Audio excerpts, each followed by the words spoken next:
Everyone and welcome back to my YouTube channel BPSC Didi. आज है day 6 of doing घटना चक्र सीरीज केमिस्ट्री चैप्टर्स। और आज का जो हमारा चैप्टर हम डील करने वाले हैं वो है ऑर्गेनिक केमिस्ट्री से हाइड्रोकार्बन्स का। ठीक है, तो फटाफट से इसके क्वेश्चंस को हम देख लेते हैं।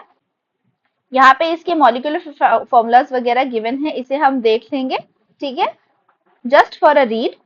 और उसके बाद यहाँ पे किस तरीके से डिवाइड होता है एल्कीन एल्काइन, ठीक है, इन सारी चीजों का जो भी डिफरेंस होता है यहाँ पे सारी चीजें गिवन है। तो यहाँ से हमारे क्वेश्चन स्टार्ट है। विच one of the following is the correct sequential order in which these appeared under simulated primitive earth condition.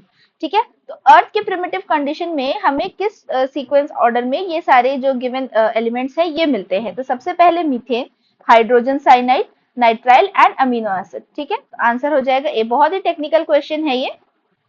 Which is the fundamental element of all organic compounds. तो फंडामेंटल एलिमेंट्स इसमें क्या है, क्या क्या given है, nitrogen, oxygen, ब्राइमस्टोन and carbon. तो answer हो जाएगा कार्बन। ठीक है, in all bio compounds the most necessary fundamental element is, अभी हमने देखा carbon. Which one of the following sets of elements was primarily responsible for the origin of life on earth.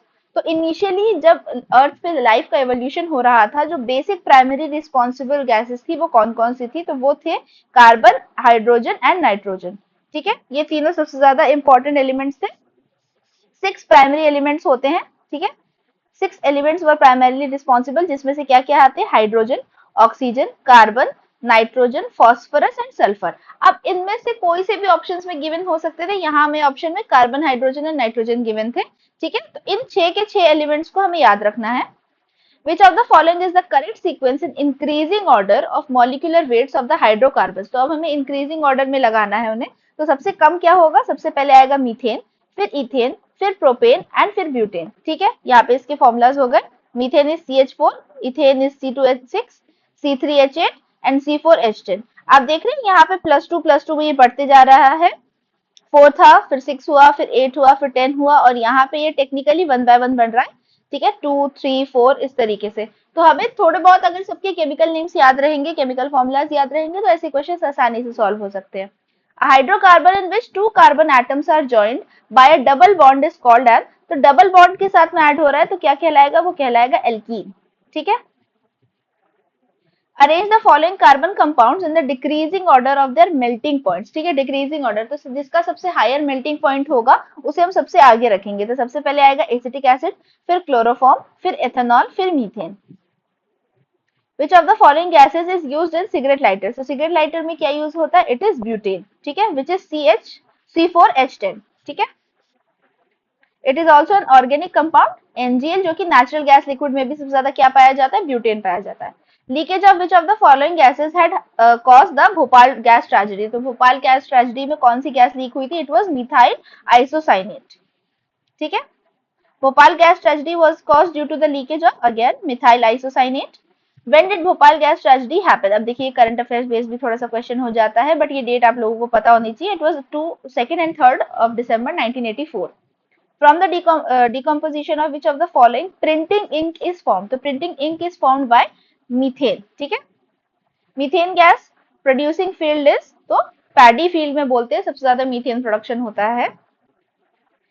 फिर से match the following यहाँ पर given है, तो हमें बताना है कि कौन कौन से करेक्टली मैच है। तो बायोगैस एक तरीके का इंसेक्टिसाइड है। Okay, this is wrong. Electrocardiography is heart disorder के लिए यूज किया जाता है। ठीक है, कार्डियो वर्ड यहाँ पे आ रहा है, हार्ट डिसऑर्डर की बात है, करेक्ट है। DDT इज काउडंग, नहीं, तो टेक्निकली देखिए biogas is a cow dung and DDT is an insecticide. तो यहाँ वाइस वर्सा दिया, तो 1 एंड 3 इनकरेक्ट है।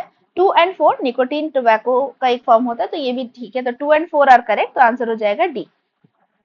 विच one of the following chemicals helps in fruit ripening. तो फ्रूट राइपनिंग में हमें काम आता है एथेफॉन या इथाइलिन। ठीक है, which of the following chemicals is used for ripening. तो यहाँ पे आ जाएगा कैल्शियम कार्बाइड, राइपनिंग एजेंट है, इसका फॉर्मूला हो जाता है CaCa2। Calcium carbide is used for artificial ripening of green fruits because it produces, तो क्या प्रोड्यूस कर सकता है, ये एसिटिलीन प्रोड्यूस करता है, जिसकी वजह से प्लांट्स जो हैं वो जल्दी पक जाते हैं, फ्रूट्स वगैरह। Fruit ripening is promoted by which of the following, तो ethylene. Which of the following gas mixture is used in welding gas. ठीक है, गैस वेल्डिंग में क्या यूज होती है, तो ऑक्सीजन एंड एसिलिन यूज की जाती है। Gases used in welding are again oxygen and acetylene. Acetylene से रिलेटेड बताना है। It is use in welding industry, अभी हमने देखा, करेक्ट है। It is a raw material for preparing plastics, this is also right. It is easily obtained by mixing silicon carbide and water, तो third one is incorrect. Answer हो जाएगा हमारा 1 and 2। ठीक है, ये इसका जो मिक्सचर जिससे प्रोड्यूस होती है वो सिलिकॉन कार्बाइड नहीं, कैल्शियम कार्बाइड एंड वाटर को मिक्स करके प्रोड्यूस होता है acetylene. For benzene which is the following statement it is true, ठीक है, तो हमें बता दें क्या सही है। तो it has 12 sigma and 3 pi bonds. अब ये बहुत ही एकदम ऑर्गेनिक केमिस्ट्री का सवाल है। Number of sigma and pi bonds in benzene are, तो 12 एंड 3 होते हैं। एक्सप्लेनेशन बॉक्स यहाँ पे गिवन है, please go through this. I am not that well in science chemistry वाली चीजें। ओके, इसी के बाद एक छोटा सा चैप्टर और हमारा इसमें है, वो है अल्कोहल। अल्कोहल से रिलेटेड सवाल अक्सर बीपीएससी में पूछे जाते हैं, तो इस चैप्टर के क्वेश्चंस में देखिएगा बीपीएससी वाले सवाल आ जाएंगे। Ethyl alcohol is made unfit for drinking by the addition of, ethyl alcohol is drinkable but it is made unfit for drinking by adding methanol and pyridine, ठीक है। ethyl alcohol becomes poisonous by the addition of methanol, methanol तो is जहर only, ठीक है।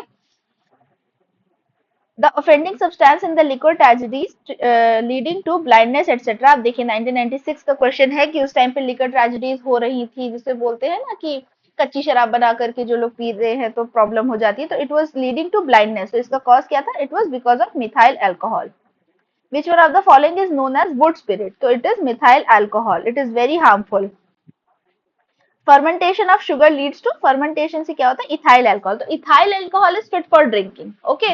जब उसमें methyl या methanol add हो जाता है तो वो अनफिट हो जाती है। Glucose is converted to ethyl alcohol by the enzyme, तो कौन सा एंजाइम यूज होता है, zymase. To whom molasses are excellent raw material for production, ठीक है। तो मोलासेस का यूज करके क्या बनता है, अल्कोहल प्रिपेयर किया जाता है। अब देखिए यहाँ पे रॉ मटेरियल परसेंटेज के साथ में दे दिया है, कितना परसेंटेज अल्कोहल होता है, रॉ मटेरियल क्या यूज होता है, और कौन कौन सी लिकर यहाँ पे यूज की गई, जैसे रम, ब्रांडी, विस्की, बियर, ठीक है। तो आप लोगों को थोड़ा सा ये पढ़ने में फनी लग रहा होगा कि ये इतना डिटेल में क्यों दिया है, बट देयर आर टाइम्स जब ये क्वेश्चंस को एज इट इज पूछा जाता है कि सबसे कम अल्कोहल परसेंटेज किस में होता है, सबसे ज्यादा अल्कोहल परसेंटेज किस में होता है, तो just go through this box once, okay. Alcohol that is derived from fermentation of germinated barley grains is known as, तो बार्ले ग्रेन्स का देखिए यहाँ पे विस्की में भी यूज होता है और बियर में भी यूज होता है। यहाँ ऑप्शन में विस्की अवेलेबल नहीं है, तो आंसर हम टिक करेंगे beer. The breath test conducted by police to check drunken driver has which of the following on the filter paper, तो वो जो जिसे फूक मार करके जिससे ड्रिंक एंड ड्राइविंग वाला टेस्ट होता है, तो उसमें कौन सा फिल्टर पेपर लगा होता है, तो it is potassium dichromate sulphuric acid. इसी के साथ अब ये वाला भी छोटा सा चैप्टर हमारा कंप्लीट हो गया। अब नेक्स्ट चैप्टर है हमारा पॉलीमर। पॉलीमर से आ गए question, natural rubber is a polymer of, तो it is a polymer of isoprene. Natural rubber is a polymer of isoprene. Which of the following is not a natural polymer, तो natural कौन सा नहीं होता, wool natural है, silk natural है, leather भी है, नाइलॉन इज नॉट नेचुरल, ठीक है। Which of the following is a natural polymer, तो it is silk. Which of the following is not a natural polymer, तो क्या क्या दिया है यहाँ पे, घी, घी इज नॉट अ पॉलीमर, तो आंसर हो जाएगा घी, ठीक है। स्टार्च, कॉटन, प्रोटीन तो होता है। Which among the following is a constituent of natural silk, ठीक है। नेचुरल सिल्क का कॉन्स्टिट्यूएंट होता है, तो इसका आंसर हो जाएगा सी, nitrogen. Cellulose and starch both are made up of, so they are made up of positive negative glucose. The most abundantly found organic compound in nature is, तो सबसे ज्यादा क्या पाया जाता है नेचर में ऑर्गेनिकली, तो it is cellulose. To which of the following chemical groups cellulose belongs? So cellulose belongs to carbohydrates. Which of the following is an example of non-cellulosic fiber? तो ये हो गया हमारा फिर से nylon.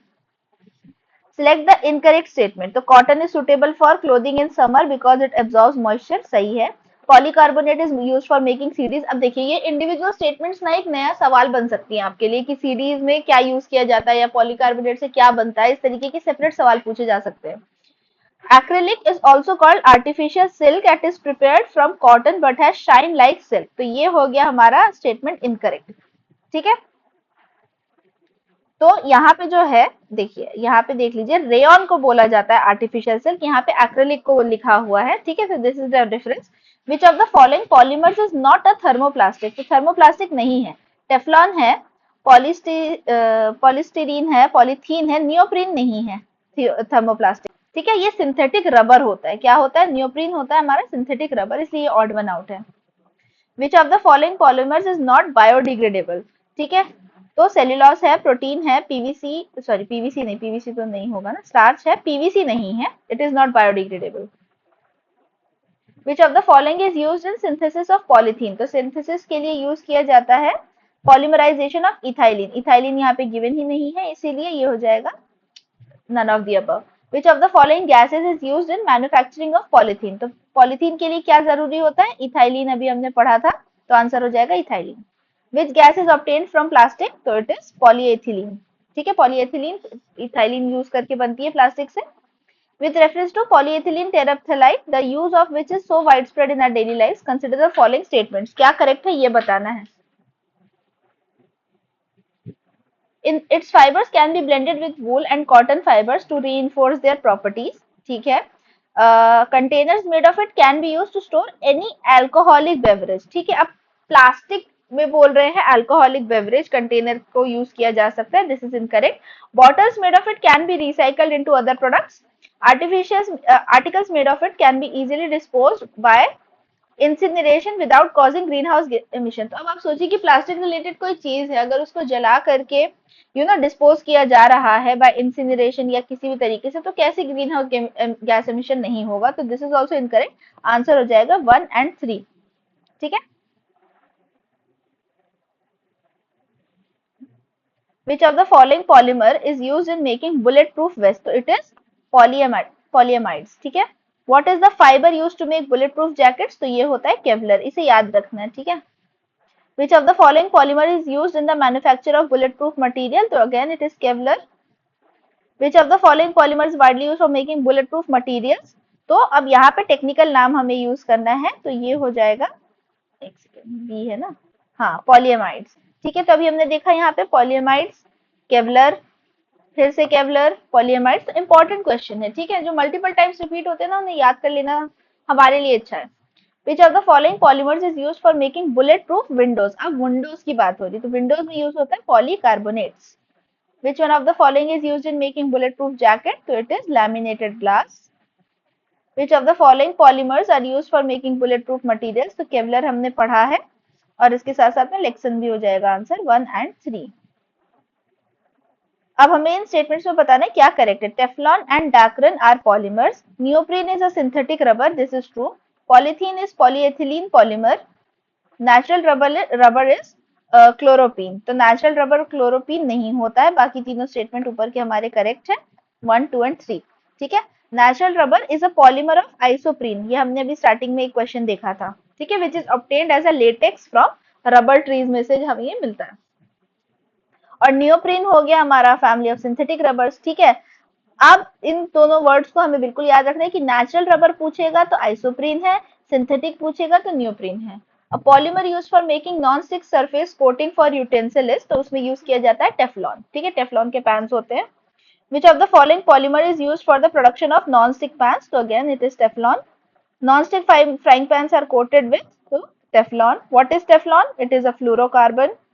Teflon is a polymer of which of the following monomers? So tetrafluoroethylene. Teflon is a common name of poly tetrafluoroethylene. अभी हमने पढ़ा, यही दोनों सेम क्वेश्चन थे। Which of the following is not a polymer? तो nylon है, Teflon है, polystyrene है, कैप्रोलैक्टम नहीं है, ये ऑड वन आउट है, तो आंसर हो जाएगा हमारा सी। Which one of the following substance is not synthetic? तो नियोप्रीन, लेक्सन, टेफ्लॉन ये सब है, फाइब्रोइन नहीं है। ठीक है, fibroin is an insoluble protein present in silk. ठीक है, बहुत सारे न्यूमरस इंसेक्ट्स में होता है, लार्वा वगैरह से, जहां से सिल्क प्रोडक्शन में ये काम आता है। तो ठीक है, fibroin is not synthetic, it is a natural element. Bisphenol A, BPA, a cause of concern is a structural key component in the manufacture of which of the following kinds of plastics? तो bisphenol A जो है वो किस plastic के construction में मतलब काम आता है, मैन्युफैक्चरिंग में? पॉलीकार्बोनेट। इसके बाद है व्हाट इज बायोस्फेनॉल ए? अभी हमने देखा, it is a chemical use for the development of food packaging material, या किसी भी तरीके का एक प्लास्टिक होता है उसमें बनाने में काम आता है। Phenol is use in the manufacture of which of the following? तो it is use for making Bakelite. Bakelite क्या है? थर्मोसेटिंग फेनॉल फॉर्मेल्डिहाइड रेजिन, ठीक है। Bakelite is found by the condensation of, तो अभी हमने देख लिया, फेनॉल एंड फॉर्मेल्डिहाइड, तो आंसर इज बी। ये तो हमारा नेक्स्ट चैप्टर का हो गया, ठीक है। ऑर्गेनिक एसिड जो है इसे हम नेक्स्ट चैप्टर में करेंगे, और ये बहुत बार पूछा जाता है, ठीक है। इसे हमने पहले भी किया है, formic acid, carbonic acid, acetic acid वगैरह, ठीक है। इंसेक्ट स्टिंग से क्या होता है, ब्लड टिश्यूज, विनेगर वगैरह, कॉमन क्या क्या यूज होते हैं। तो डे 6 भी आज हमारा कंप्लीट हो गया। We just have 3 more chapters to go, यानी कि 3 more days to go to complete chemistry का घटना चक्र। I hope you are studying well, revise अच्छे से कर रहे हैं। For any queries comment down below, and आपको पीडीएफ मेरे चैनल बीपीएससी दीदी से मिल जाएगा। Like share and subscribe and keep studying, revising. Till then see you, take care, bye.